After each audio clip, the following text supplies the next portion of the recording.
الحمد لله الذي زين قلوب عباده بالإيمان ونور وجوههم بالحياء، والصلاة والسلام على سيد الأنبياء والمرسلين محمد الأمين وعلى آلہ وصحبہ اجمعین، اما بعد۔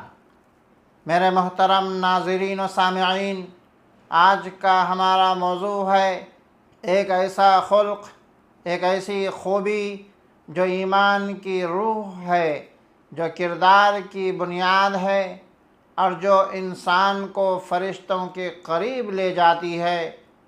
وہ خوبی ہے حیا۔ نبی اکرم صلی اللہ علیہ وسلم نے فرمایا، الحیاء شعبۃ من الایمان، یعنی حیا ایمان کی ایک شاخ ہے۔ یہ جملہ چھوٹا ہے مگر معنی کے سمندر اپنے اندر سمیٹے ہوئے ہیں۔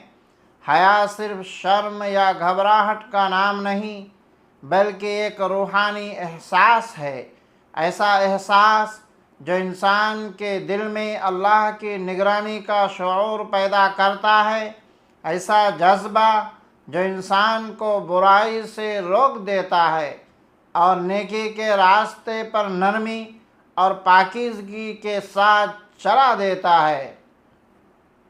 ایمان اور حیا لازم و ملزوم ہے۔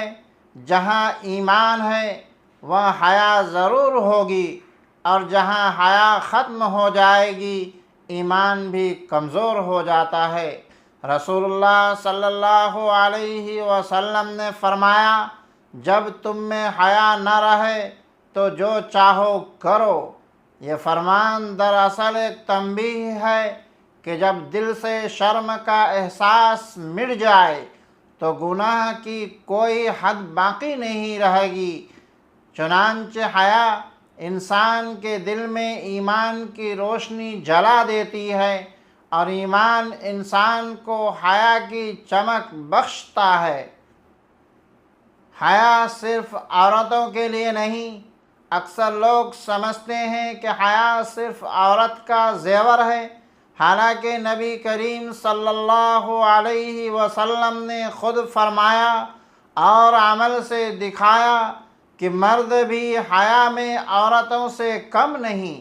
حضرت ابو سعید خدری رضی اللہ تعالیٰ عنہ فرمایا کرتے تھے کہ نبی کریم صلی اللہ علیہ وسلم حیا میں اتنے بلند تھے جیسے کوئی کنواری لڑکی اپنے گھر میں ہو۔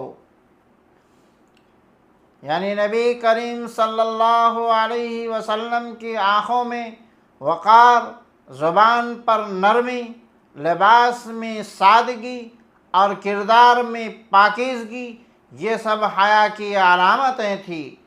آج کے دور میں مرد اگر حیا کھو دے تو اس کی زبان سے سخت، لباس بے باک اور آنکھ بے لگام ہو جاتی ہے، لیکن مومن مرد وہ ہے جو نگاہ نیچی، زبان نرم، دل صاف رکھتا ہے۔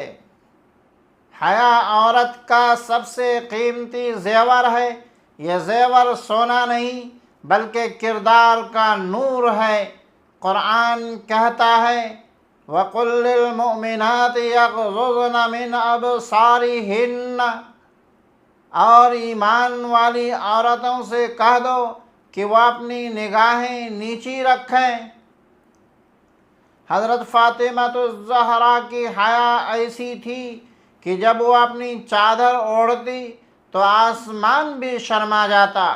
حضرت عائشہ رضی اللہ تعالی عنہا فرماتی ہیں کہ سب سے بہتر عورت وہ ہے جس میں سب سے زیادہ حیا ہو، لیکن افسوس آج ہمارے معاشرے میں حیا کا چراغ بجھا جا رہا ہے۔ سوشل میڈیا، فیشن اور مغربی تقلید نے ہماری نگاہوں، زبانوں اور لباسوں سے حیا کو چھین لیا ہے۔ ہمیں یاد رکھنا چاہیے، بے حیائی ایمان کی موت ہے اور حیا ایمان کی زندگی۔ علماء نے حیا کی چند اقسام بیان کی ہے۔ حیا من اللہ، اللہ سے شرم کرنا، کہ ہمیں گناہ میں دیکھے، حیا من الناس، لوگوں کے سامنے برے کام سے شرم محسوس کرنا، حیا من النفس، اپنے آپ سے شرم کرنا کہ میں نے اپنی عزت کم کر دی، حیا فی القول والعمل، باتوں اور عمل دونوں میں شرافت اور وقار رکھنا، یہی وہ حیا ہے جو انسان کے ظاہر و باطن دونوں کو پاکیزہ بناتی ہے۔ حیا انسان کو گناہوں سے روکتی ہے، حیا انسان کو عزت دیتی ہے، حیا انسان کو وقار عطا کرتی ہے، حیا انسان کے چہرے پر نور ڈالتی ہے۔ رسول اللہ صلی اللہ علیہ وسلم نے فرمایا، الحیاء لا یأتی الا بخیر، حیا صرف بھلائی ہی بھلائی ہے۔ جب کسی قوم سے حیا ختم ہو جائے تو اس کے بازار، اس کے گھر، اس کے اسکول، اس کی محفلیں سب بگڑ جاتی ہے، فحاشی، بے پردگی اور گناہ عام ہو جاتے ہیں، پھر وہی قوم اللہ کے غضب کا شکار بن جاتی ہے۔ قرآن نے فرمایا، وَإِذَا أَرَدْنَا أَن نُهْلِكَ قَرْيَةً أَمَرْنَا مُتْرَفِيهَا فَفَسَقُوا فِيهَا، یعنی جب ہم کسی بستی کو ہلاک کرنا چاہتے ہیں تو اس کے خوشحال لوگ نافرمان ہو جاتے ہیں۔ میرے عزیزو، اگر ہم چاہتے ہیں کہ ہمارا ایمان تازہ رہے، ہمارا معاشرہ پاکیزہ رہے، ہمارے بچے مومن بنیں، تو ہمیں حیا کو اپنی زندگی کا حصہ بنانا ہوگا۔ اپنی نظروں کی حفاظت، اپنے لباس کی اصلاح، اپنے سوشل میڈیا کے استعمال سے پرہیز اور اپنی زبان میں شرافت، یہ سب حیا کی صورتیں ہیں۔ میرے بھائیوں اور بہنوں، یاد رکھیں، حیا صرف عورت کی چادر نہیں بلکہ ایمان کا پردہ ہے۔ اگر یہ چادر سلامت رہی تو ایمان سلامت رہے گا، اگر یہ چادر پھٹ گئی تو ایمان کا نور بجھ جائے گا۔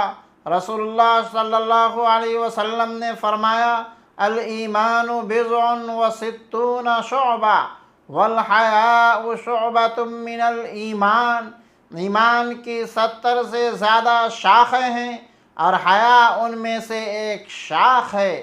لہذا آؤ ہم سب دعا کریں، اللہ ہمیں ایمان کے ساتھ حیا بھی عطا فرمائے، زبان میں نرمی، نگاہ میں پاکیزگی اور دل میں خوف پیدا کریں۔ ناظرین کرام، اگر آپ کو یہ ایمان افروز تقریر پسند آئی ہو تو لائک، شیئر اور سبسکرائب کرنا نہ بھولیں، تاکہ حیا کی یہ خوشبو پورے معاشرے میں پھیل جائے۔ والسلام علیکم ورحمۃ اللہ وبرکاتہ۔